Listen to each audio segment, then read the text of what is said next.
Welcome to नाने classes. दोस्तों, नाने क्लासेस के यूट्यूब चैनल पे आपका स्वागत है। आज राजस्थान जीके की क्लास, हमारे सवाल आपके जवाब की प्रतिदिन जो ये 50 प्रश्नों की आपको 30 मिनट की क्लास मिलती है रोजाना 9 बजे, उसका पार्ट नंबर 156 यानी 156वीं ऐतिहासिक क्लास है। उससे पहले 155 क्लासें आ चुकी है। आप प्ले लिस्ट में जाइए, राजस्थान जीके टेस्ट नाम से है। इतिहास, भूगोल, कला, संस्कृति, पॉलिटिकल, जो राजस्थान की हर एक एग्जाम, अभी वीडियो मेंस का आपको पता है सिलेबस जारी हो चुका है, लैब असिस्टेंट का है, कंप्यूटर अनुदेशक है, राजस्थान पुलिस है, पीटीआई सेकंड ग्रेड, रीट, सब भाई कोई एग्जाम ऐसा नहीं है बीएसटीसी पीटेड जहां ये क्वेश्चन आपको काम नहीं देंगे। तो स्टार्ट करता हूं। उससे पहले आप सारे विद्यार्थी वीडियो को लाइक जरूर करें, शेयर करें, और अगर आप चैनल पे नए हैं तो इसको सब्सक्राइब करें। तो पहला क्वेश्चन देखिए, हिस्ट्री, ज्योग्राफी, पॉलिटिकल सब कॉम्बिनेशन है। सही कथनों का नीचे दिए गए कूट से चयन कीजिए। सही कथनों का नीचे दिए गए कूट से चयन कीजिए। उदयपुर और जयपुर संभाग का क्षेत्रफल लगभग समान है। तो उदयपुर और जयपुर संभाग का जब आप क्षेत्रफल देखोगे तो लगभग समान है, क्योंकि उदयपुर का जो क्षेत्रफल है वो संभाग का 36,942 वर्ग किलोमीटर है। वहीं जयपुर संभाग का जो क्षेत्रफल है वो 36,615 वर्ग किलोमीटर है। तो सेम सेम है, क्योंकि सबसे ज्यादा क्षेत्रफल किस संभाग का है? जोधपुर का है, लगभग 11,07,800 वर्ग किलोमीटर में। उसके बाद बीकानेर का आता है, फिर अजमेर का आता है। तो ये बात सही है। उसके बाद में करौली जिले का गठन 19 जुलाई 1997 को हुआ था। ये भी सही है, 32वां जिला बना था। प्रतापगढ़ जिले का गठन डूंगरपुर, उदयपुर, चित्तौड़गढ़ जिलों के क्षेत्रों को मिलाकर किया गया था। तो ये क्वेश्चन हमारा गलत हो जाता है, यानी कूट सही नहीं है, क्योंकि जो प्रतापगढ़ 33वां जिला बना था 26 जनवरी 2008 को, तो उसके अंदर से उदयपुर, चित्तौड़गढ़ और बांसवाड़ा जिले को मिलाया था, न कि डूंगरपुर जिले वाले का भाग नहीं काटा था। सिरोही, पाली और नागौर संलग्न जिले हैं, बिल्कुल सही है। यहाँ सिरोही आ गया, यहाँ पाली आ गया और नागौर, ये तीनों आपस में जुड़े हुए जिले हैं। तो ये भी बात सही है। तो इसका सही जवाब हो जाएगा ए, बी और डी। ऐसे प्रश्न आपको सबसे ज्यादा कंफ्यूज करते हैं, ए, बी, डी। देख लो, ए, बी, डी, ऐसे प्रश्न आएंगे ना। इनको अगर आप करना सीखे सही रूप से, इनमें पॉइंट समझना सीखे, तो आपके क्वेश्चन सारे सही हो। और वीडियो मेंस में तो इतने राजस्थान जीके खूब है, ज्योग्राफी सारी डाल दी, वर्ल्ड की, इंडिया की, राजस्थान की। लैब असिस्टेंट में आपको भूगोल का कोई देखोगे तो सब डाल दिया। रीट के अंदर सारा राजस्थान जीके। तो ऐसे प्रश्न आपको बार बार पढ़ने पड़ेंगे, और अगले 6 महीने आप बस समर्पित कर दो इन चीजों को। दूसरा प्रश्न, निम्नलिखित में से कौन सा क्षेत्र राजस्थान का अर्ध शुष्क स्टेपी मैदान के अंतर्गत नहीं आता? अर्ध शुष्क स्टेपी मैदान के अंतर्गत नहीं आता। देखो, स्टेपी मैदान का मतलब ये कह रहा है कि अरावली पर्वतमाला 50 सेंटीमीटर वर्षा रेखा, और इधर ये अति शुष्क वाला 25 सेंटीमीटर वर्षा रेखा, ये बीच का जो क्षेत्र है वो आपका अर्ध शुष्क स्टेपी मैदान हो गया। तो इसमें लूनी नदी भी आती है, ज्वाई नदी भी आती है। इसमें शेखावटी प्रदेश, क्योंकि ये भाग कितने भागों में बंटा हुआ है? शेखावटी प्रदेश, नागौरी उच्च भूमि और लोनी बेसिन, 3 भागों में बंटा हुआ है ना। हालांकि इसका कुछ क्षेत्र घग्गर का मैदान भी आता है, 4 स्टेपी घग्गर का मैदान भी आ जाएगा। लेकिन बनास बाणगंगा बेसिन नहीं आएगा, क्योंकि बनास नदी अरावली से निकलती है। अरावली खमनोर पहाड़ी से निकलकर उधर 6 जिलों में बहती हुई पूर्व की तरफ जाती है। और बाणगंगा भी इधर विराट की पहाड़ी जयपुर से निकलकर इधर यमुना की तरफ जाती है। तो ये तो इधर हो गए। ये पूछ रहा है इस क्षेत्र का, तो इसका उत्तर हो जाएगा बनास बाणगंगा बेसिन। कौन सा कथन सत्य है? कौन सा कथन है सत्य? देखिए, कथन वाले इंपॉर्टेंट आपके लिए सारे के सारे मैं क्वेश्चन लेके आऊं, ताकि आपको कोई दिक्कत नहीं। देखो, बर, देबारी और सूरा घाट दक्षिणी अरावली के प्रमुख घाट है। बर, देबारी, सूरा घाट दक्षिणी अरावली के प्रमुख घाट है। तो देखिए, यहां आपका गलत हो जाएगा, क्योंकि ये क्या पूछ रहा है? सत्य कथन। तो दक्षिणी अरावली के लिए ये मध्य अरावली की, किसकी है? मध्य अरावली की है। तो इसलिए आपका यहां तो गलत हो जाएगा, क्योंकि मध्य अरावली में आपने देखा होगा अरनिया, कछवाती, पीपली, बर, परवेरिया, देबारी, शिवपुर घाट, सूरा घाट, ये शिवपुर, सूरा, ये अजमेर की तरफ है। तो दक्षिण में नहीं है, ठीक है, दक्षिण में नहीं है, क्योंकि दक्षिण में तो राजसमंदर, हल्दी घाटी, दिवेर, देसूरी की नाल, ये है जिलवा की नाल, पगलिया की नाल। तारागढ़ मध्य अरावली की सबसे ऊंची चोटी, ये भी गलत है, क्योंकि तारागढ़ तो मध्य अरावली की ऊंची चोटी है ही नहीं है। तो मध्य अरावली की सबसे ऊंची चोटी कौन से? मोरामजी टोडगढ़ है, ठीक है, 933 मीटर। बूंदी का आडावाल पर्वत अरावली श्रेणी का ही भाग है, ये इंपॉर्टेंट है, ये सत्य कथन है, और ये बार बार पेपर में आ रहा है। बूंदी की अरावली श्रेणियों को आडावाल, यानी कह सकते हैं कि प्रश्न आ जाए राजस्थान के किस जिले में अरावली पर्वतमाला को आडावाल पर्वत के नाम से जाना जाता है तो बूंदी। अरावली श्रेणी के उत्तरी भाग में पूर्व दिशा में बहने वाली नदियों का उद्गम स्थल है। अरावली के उत्तरी भाग में, गलत है। पूर्व की तरफ जो दक्षिण में ज्यादा है ना, दक्षिण और मध्य में वहां से, उत्तर में तो कोई ऐसा सिस्टम है ही नहीं कि उत्तर अरावली में जाए और उधर उद्गम स्थल हो, तो ये नहीं है, तो सी इसका उत्तर हो जाएगा। ये देखिए कितना इंपॉर्टेंट क्वेश्चन है आपके लिए। सत्य कथनों के कूट को चुनिए, सत्य कथनों के कूट को चुनिए। पूर्वी मैदानी भाग राज्य के लगभग 23.9% भूभाग पर है।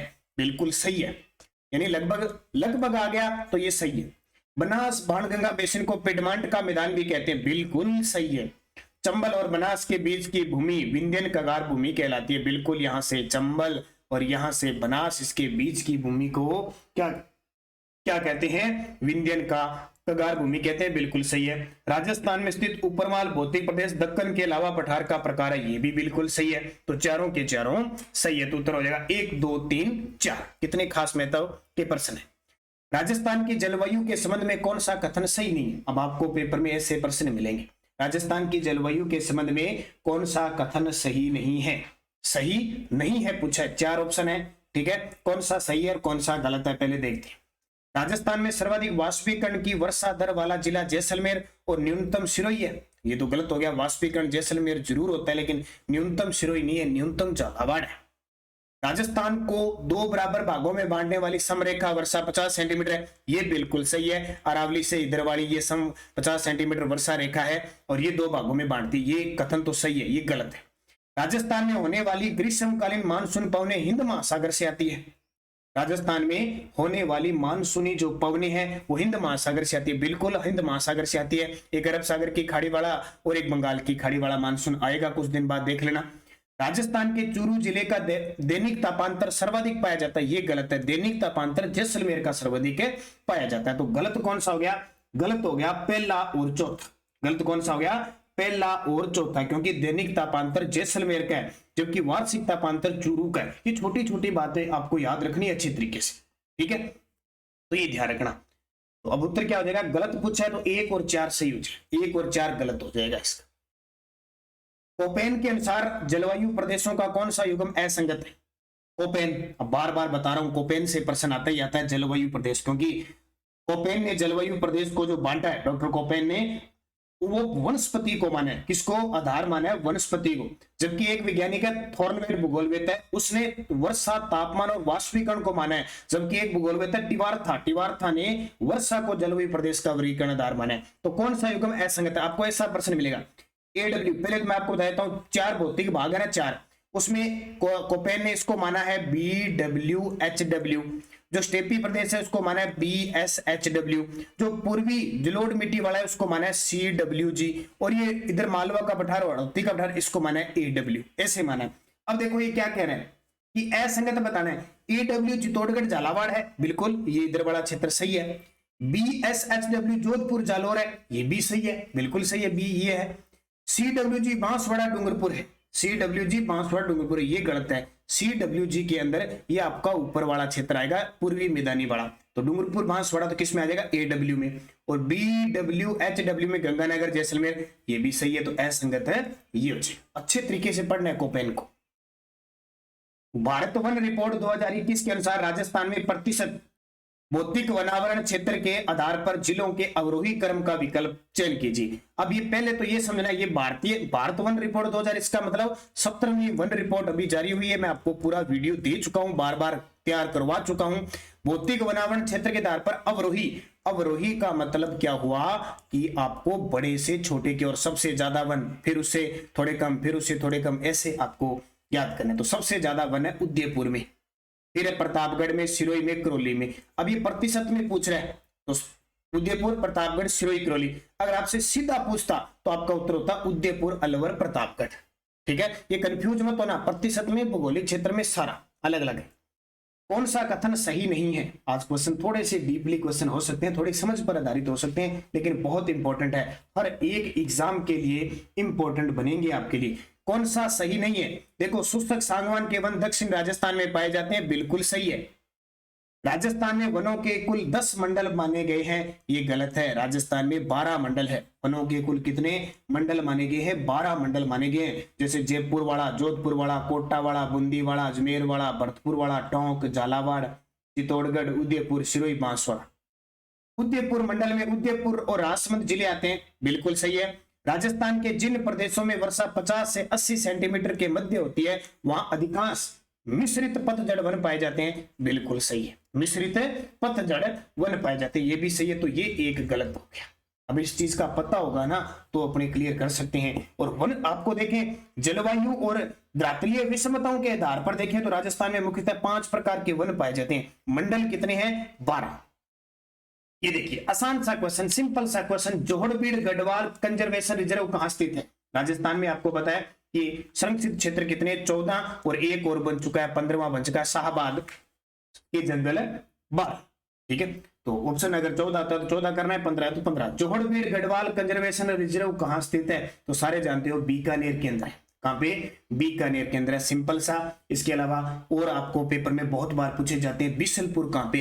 तो आपको पता ही है बिशनपुर बांध टोंक में, तो टोंक में होगा। एक सुंदा माता मंदिर भी है, सुंदा माता कंजर्वेशन रिजर्व भी है, कहां पे है? जालोर में है। एक ये प्रश्न पक्का आता है, गुड्डा बिश्नोई, गुड्डा कहां पे है? जोधपुर में। गुड्डा जोधपुर में है, जबकि गोंगलाव या गोंगेलाव झुंझुनू में। गोंगेलाव और एक है रोट्टू, गोंगेलाव और रोट्टू दोनों कहां पे? नागौर में है। जबकि बीड़ पूछे, अभी ताजा आया था प्रश्न, बीड़ झुंझुनू के अंदर है। जोई बांध पाली में, जोई से पता लग जाएगा। उमेदगंज पक्षी बिहार, तो ये कहां पे? कोटा में, इससे पता चल जाएगा। इसके अलावा मनसा माता का पता चल जाएगा झुंझुनू में। ये प्रश्न आते हैं, सिर्फ ये से पूछेगा जोहड़बीड़ गढ़वाल कहां पे है? बीकानेर। कौन सा युगम सुमेलित नहीं है? देखिए कौन सा युगम है? सुमेलित नहीं है। तो गिद्ध संरक्षित रेस्क्यू क्षेत्र जैसलमेर में, ये पहला ही सुमेलित नहीं है। गिद्ध संरक्षित रेस्क्यू क्षेत्र। गर्दभ अभयारण्य ढूंढलो झुंझुनू, बिल्कुल सही है। Bear rescue centre Nahargarh Jaipur, ये भी सही है। बियर भालू वाला है, ये बियर पीने वाली नहीं है रेस्क्यू सेंटर।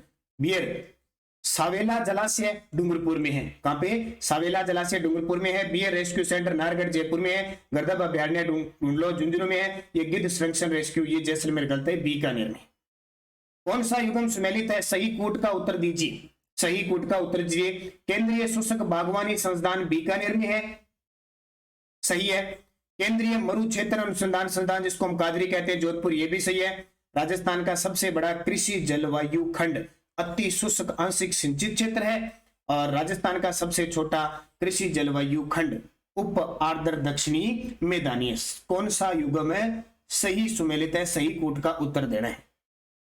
तो इसका देखो सही जवाब क्या हो जाएगा? ए भी सही है, बी भी सही है और सी भी सही है। राजस्थान का सबसे छोटा कृषि जलवायु उप आर्द्र दक्षिणी मैदान नहीं है, बल्कि आर्द्र दक्षिणी मैदान है। क्योंकि टोटल कितने 10 कृषि जलवायु खंड है ना, उप आर्द्र नहीं, आर्द्र कृषि जलवायु। और ये प्रश्न तो अभी वीडियो मेंस के अंदर आया था, अति शुष्क आंशिक क्षेत्र। तो इनको अच्छे तरीके से पढ़ना है। और ये क्लास 9 बजे वाली देखते रहोगे ना, मैं कहता हूं बेड़ा पार हो जाएगा। और जिसका जीके मजबूत है वो बाकी चीजें तो सब कुछ पढ़ता है। अगर जीके मजबूत है तो आप मजबूत हो, ये देख लो। History, political, geography. और इसके लिए 9 बजे और सुबह 7:30 की क्लास लेते रहना। आप 1 महीने बाद ही मुझे बता देना आपकी तैयारी कैसी। तो देखिए सही उत्तर आ जाएगा 1, 2, 3। अगला देखिए, कौन सा कथन सही नहीं है? प्रश्न ऐसे बहुत आ गया लेकिन बड़े खास है, थोड़ी मेहनत मेरी भी लगी थी लेकिन आपके लिए बहुत खास है। कौन सा कथन सही नहीं है? देखो, ज्वाई नदी पाली और सिरोही जिले की सीमा बनाती है, सही है। जाखम नदी उदयपुर और डूंगरपुर जिलों की सीमा बनाती है, ये भी सही है। वाकल, सही, अतमती आदि सहायक नदियां हैं। वाकल सही, अतमती आदि माही की, अच्छा लिखा नहीं गया, माही की सहायक नदी है, ये गलत है। वाकल सही, अतमती ये साबरमती की सहायक नदी है, माही की नहीं है। और ज्वाई नदी लूणी नदी से मिलती है, बिल्कुल ये भी सही है, तो ये गलत है। वाकल सही, अतमती माही की सहायक नदी है, ये गलत है क्योंकि किसकी है? साबरमती की। राजस्थान की किस झील को डेबर झील के नाम से जाना जाता है? राजस्थान की किस झील को डेबर झील के नाम से जाना जाता है? सारे जानते हैं, जयसमंद झील को डेबर झील के नाम से जाना जाता है। राजस्थान की सबसे बड़ी मीठे पानी की कृत्रिम झील है। और इस पे आपको पता है बहुत सारे टापू बने हैं, 60 टापू, जिसे बड़ा बाबा का भंगड़ा और छोटा प्यारी कहती हैं। आपसे पूछे जयसमंद बांध कहां पे है? तो जयसमंद बांध अलवर के अंदर है, झील है उदयपुर के अंदर। ये प्रश्न आते जाते हैं। अन्ना सागर झील अजमेर में है, राजसमंद झील राजसमंद में, नक्की झील है सिरोही में। असंगत युगम कौन सा है? आज आपको ऐसे प्रश्न मिले पेपर में। आपको अधीनस्थ बोर्ड, एक बड़ी बात, अधीनस्थ बोर्ड रीट का पेपर भी करवाएगा, सेकंड पेपर, ये भी तैयार रहिए। तो ये खतरनाक बोर्ड है, जैसे देश के अंदर अपने एसएससी है ना, वैसे ये RSMSS भी है। और इसकी खासियत बड़ी है, जब भी कोई आउट ऑफ सिलेबस क्वेश्चन आ जाता है इसको डिलीट भी मार देता है, बोनस वगैरह नहीं देता, और बहुत सारे कंफ्यूजिंग भी रहते हैं, और ऐसे ऐसे प्रश्न देता है, ऐसे ऐसे बिल्कुल बारीक बारीक ऑप्शन होते हैं पास। असंगत युगम कौन सा है? देखो, कांकनी नदी कोटड़ी जैसलमेर में बहती है, बिल्कुल सही है। साबी नदी सेवर की पहाड़ी जयपुर, सही है। मेहता नदी मनोहरपुरा जयपुर, ये भी सही है। रूपनगढ़ उद्यनाथ की पहाड़ी थाना गाजी अलवर, ये गलत है, क्योंकि रूपनगढ़ सलेमाबाद से निकलती है, यहां से रूपा रेल निकलती है। कौन सी नदियां बनास की सहायक नदियां हैं? कौन सी नदियां बनास की सहायक नदियां? देख लो कौन कौन सी है बनास की सहायक नदियां। क्या चंद्रभागा है? नहीं है, कभी सुना है? क्या काली सिंध है? काली सिंध तो वैसे ही नहीं है। इसके ऑप्शन दे देता हूं मैं, केवल 1 2 5 ऑप्शन से ज्यादा, कई सवाल ऑप्शन से होते हैं, 1 4 5 या 2 4 5 या फिर सभी बनास की सहायक। अब 2 वाले काट दो, ये भी कट गया, ये भी कट गया, क्योंकि काली सिंध चंबल की सहायक नदी, कुछ पर्सन ऑप्शन से होते हैं। अब सीधा हो गया, 2 वाला कट गया, सभी हो नहीं सकती, तो उत्तर 1 4 5 अपने आप आ गया। सॉरी, ये मैंने क्या बताया था? हाँ, चंद्रभागा है, नाम नहीं सुना लेकिन एक ऑप्शन से आ गया। चंद्रभागा भी है, परवन नहीं है, बेड़च है, कोठारी है, तो एक ऑप्शन से हमें सब कुछ मिल गया। तो 1 4 5 कुछ ऑप्शन पर आधारित होते हैं, तो 1 4 5। ये देखिए कौन सा युग्म सही सुमेलित नहीं है, फिर आ गया भाई आज आपके लिए, तो यही आ रहे हैं। देखो, जल संरक्षण और संबंधित स्थान के बारे में बताना है। देखो, खड़ीन जैसलमेर बिल्कुल सही है। जोहड़ा क्षेत्र गंगानगर हनुमानगढ़, ये गलत है। ये जोहड़ा क्षेत्र गंगानगर हनुमानगढ़ नहीं है, बल्कि शेखावटी क्षेत्र में प्रसिद्ध है। ये कौन सा? कुओं को जोहड़ा या जोहड़ कहते हैं। टांका मरुस्थली क्षेत्र राजस्थान में, और नाड़ी जोधपुर, ये सारे सही है, लेकिन एक गलत है। जब भी जोहड़ा का नाम आए, जोहड़ शेखावटी क्षेत्र का। चोकला नस्ल की भेड़ राजस्थान के किन जिलों में पाई जाती है? ये इतनी प्रसिद्ध है कि बार बार पेपर में आती है। चोकला राजस्थान की, भारत की मेरिनो कहते हैं। चोकला नस्ल की भेड़ शेखावटी क्षेत्र में पाई जाती है। सिक्कर, नागौर, चूरू, झुंझुनू, इसे भारतीय मेरिनो कहते हैं। और मेरिनो क्योंकि कहां की नस्ल है? ये मेरिनो ऑस्ट्रेलिया की है, तो ये याद रखना इंपॉर्टेंट क्वेश्चन है।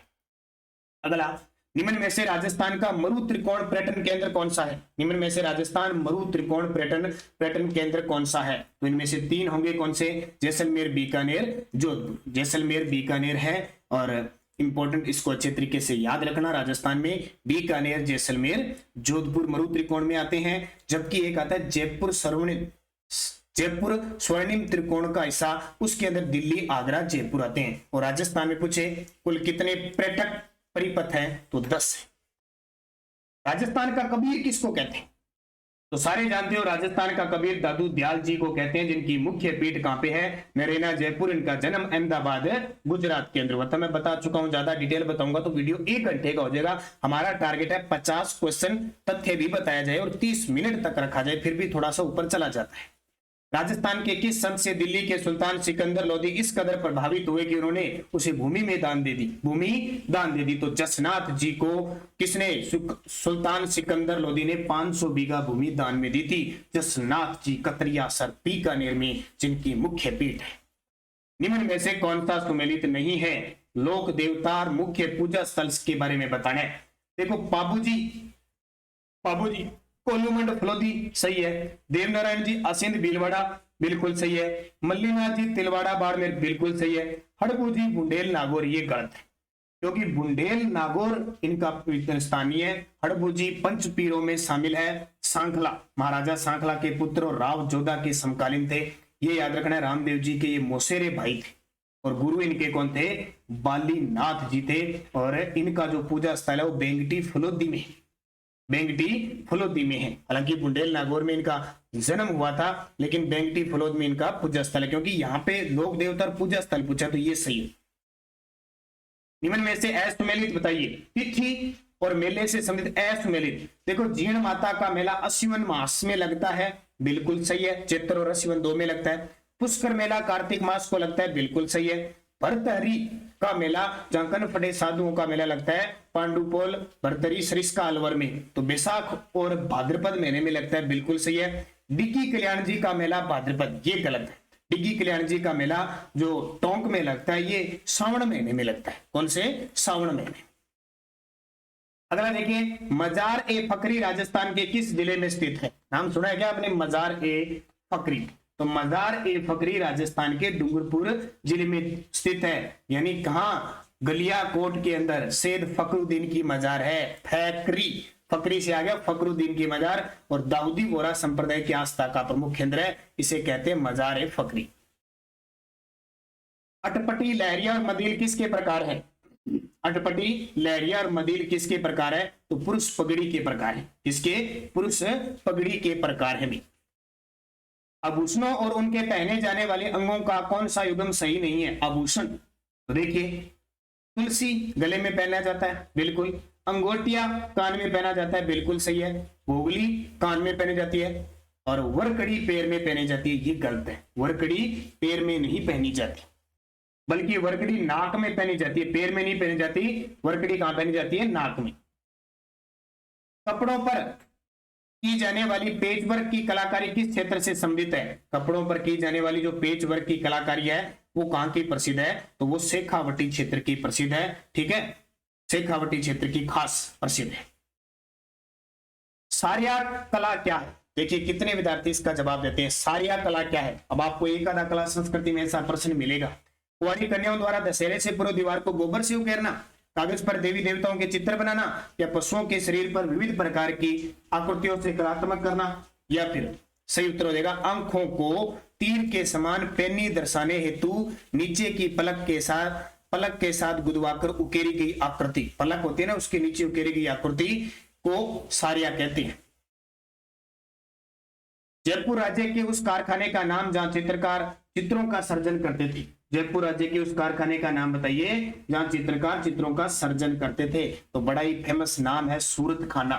क्या है? सूरत खाना। इसको याद रखना अच्छे तरीके से, पेपर में बहुत बार आता है। क्या चीज? सूरत खाना। राजस्थान की किस प्राचीन सभ्यता से कृपिरसन वर्णी मर्द पात्र मिले हैं? मर्द, ठीक है, मर्द यानी मिट्टी के पात्र प्राप्त हुए हैं। तो ये गणेश्वर से मिले हैं। गणेश्वर कहां पे है? नीम का थाना सीकर कांदली नदी के जो किनारे हैं, जो ताम्रयुगीन सभ्यता की संस्कृति है, वहां से मिले हैं। दिल्ली के गुलाम वंश के सुल्तानों के समय मेवाड़ के राजाओं में सबसे प्रतापी और बलवान शासक कौन था?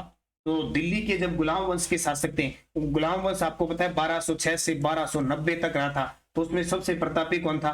बप्पा रावल तो 8वीं शताब्दी में था, राणा हमीर 14वीं शताब्दी में आया, रावल रतन सिंह भी 14वीं शताब्दी के आसपास था, जेतर सिंह था, ये 1213 से लेकर 1273 तक गद्दी पर बैठा था। इसके समय इल्तुतमिश ने आक्रमण किया था, भूताला का युद्ध हुआ था, लेकिन इसने हरा दिया था। तो ये ताकतवर था। निम्न में से कौन सा कथन असत्य है? निम्न में से कौन सा कथन है असत्य है? देखो, लाखा के समय एक बंजारे ने पिछोला झील का निर्माण करवाया, बिल्कुल सही है। सन 1434 में सारंगपुर युद्ध विजय के उपलक्ष्य में महाराणा कुंभा ने विजय स्तंभ बनाया, तो ये असत्य हो गया क्योंकि सारंगपुर का युद्ध 1437 में हुआ था। राणा सांगा हिंदू पथ के नाम से 1509 में मेवाड़ के शासक बने, बिल्कुल सही है। और मेवाड़ के 84 में से 32 दुर्गों का निर्माण महाराणा कुंभा ने करवाया, ये भी सही है। जोधपुर के राठौड़ों का मूल पुरुष कौन था? मूल पुरुष का मतलब जनक कौन था, संस्थापक कौन था? तो जोधपुर के राठौड़ों का संस्थापक था राव सिंहा। ये सिंहा है, ठीक है, राव सिंहा, इसे संस्थापक कहा जाता है, आदि पुरुष कहा जाता है।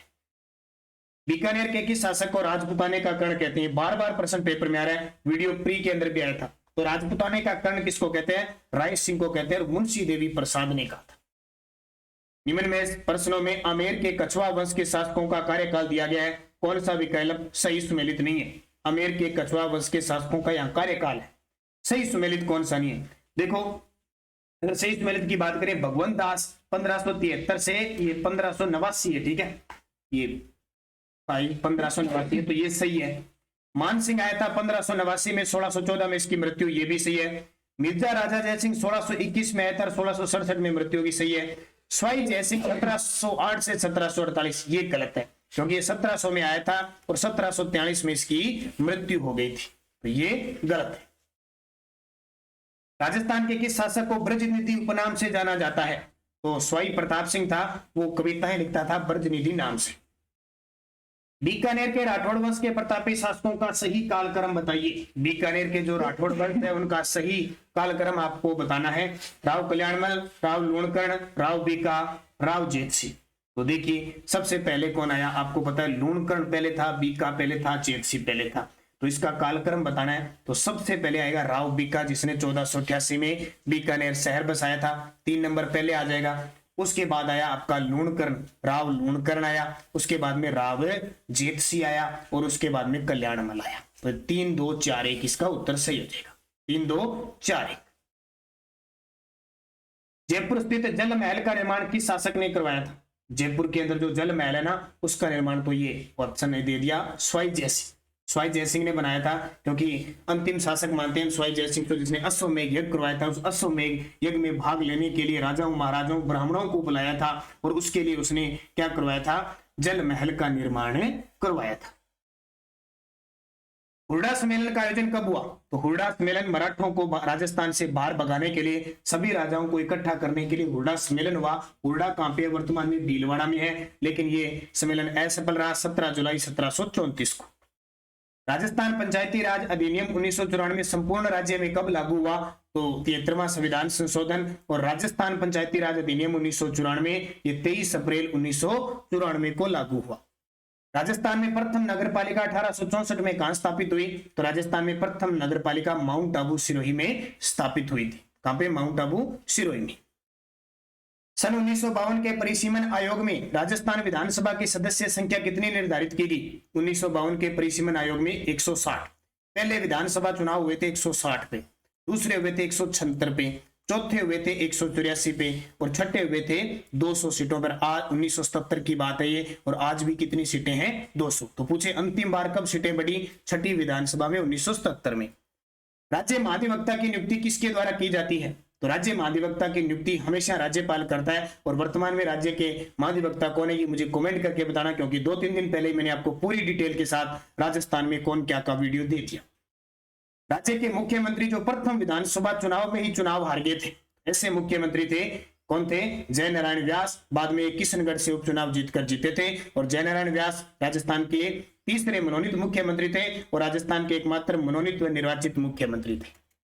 राज्य में पुलिस महानिदेशक की नियुक्ति किसके द्वारा की जाती है? तो राज्य में पुलिस महानिदेशक की जो नियुक्ति की जाती है वो हमेशा मुख्यमंत्री के द्वारा की जाती है। मुझे कमेंट करके बताना वर्तमान में कौन है, अभी 2-3 दिन पहले बताया है। राज्यपाल की अध्यादेश जारी करने की शक्ति का उल्लेख संविधान के किस अनुच्छेद में है? तो अध्यादेश जारी करता है 213 के तहत और राष्ट्रपति कितने में करता है? 103।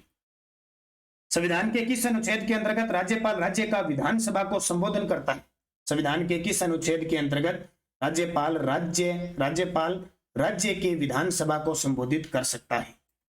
अनुच्छेद 175 के तहत। और संबोधित करने का मतलब अभिभाषण देता है। राज्यपाल के संबंध में कौन सा कथन सही है? वह भारत का प्रथम नागरिक होता है। प्रथम तो राष्ट्रपति होता है, राज्य का प्रथम होता है, सही है। राज्य की समस्त कार्यपालिका व विधायी शक्तियां राज्यपाल में निहित होती है, बिल्कुल सही है, लेकिन नाम मात्र की होती है। राज्यपाल पद हेतु न्यूनतम आयु 35 वर्ष है, ये भी सही है, उपयुक्त सभी। तो आज के 47 प्रश्न है, शानदार प्रश्न है, ये सारे के सारे लगातार ऐसे मिलेंगे। जो विद्यार्थी निरंतर देखेगा, अच्छे तरीके से पढ़ेगा, उसका राजस्थान जीके का प्रश्न एक भी गलत नहीं होगा। चाहे पॉलिटिकल आ जाए, चाहे हिस्ट्री आ जाए, चाहे कल्चर आ जाए, चाहे भूगोल आ जाए, बस आपको मन लगा के पूरी क्लास देखनी पड़ेगी, आराम से देखनी पड़ेगी। आधा घंटा आपको टाइम निकालना पड़ेगा। अगर टाइम को टाइम दोगे तो आपको समय आगे बर्बाद नहीं होने देगा, आपके काम आएगा। अगर टाइम की आज कदर नहीं की तो कल आपकी कदर टाइम नहीं करेगा। धन्यवाद। जय हिंद, जय भारत।